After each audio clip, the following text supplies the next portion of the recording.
नमस्कार साथियों, स्वागत है आपका एक बार फिर से एक और नई इंटरेस्टिंग कहानी में, जिसका शीर्षक है पहले बिल्ली को निकालो। एक साधु महात्मा जी अपने कुछ शिष्यों के साथ में एक जंगल में आश्रम बनाकर रहते थे। एक दिन कहीं से एक बिल्ली का बच्चा रास्ता भटककर आश्रम में आ गया। महात्मा जी ने उस भूखे प्यासे बिल्ली के बच्चे को दूध रोटी खिलाई। इसके बाद बिल्ली का बच्चा कहीं गया नहीं, बल्कि वहीं आश्रम में ही रहकर पलने लगा। लेकिन उसके आने के बाद महात्मा जी को एक बहुत बड़ी समस्या उत्पन्न हो गई।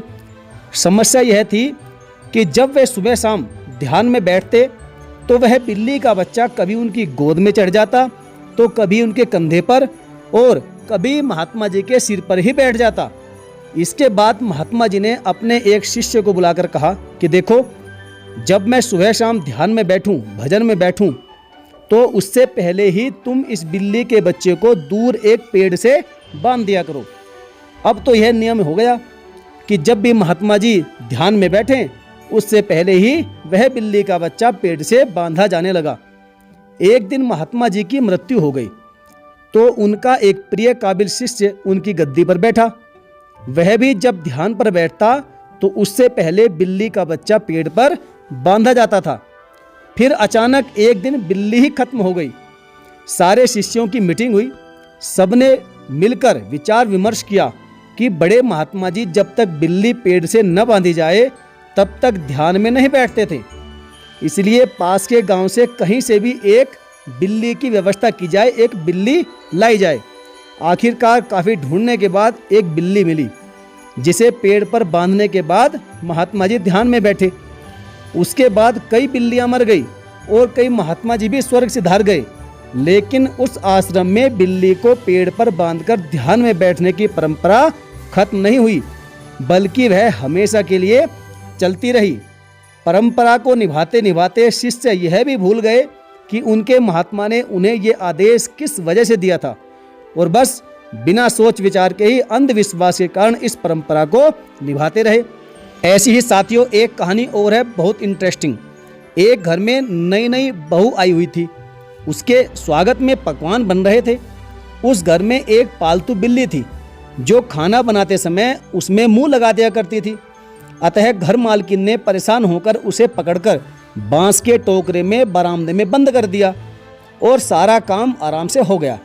शाम के समय गांव की औरतें नई बहू को देखने आई।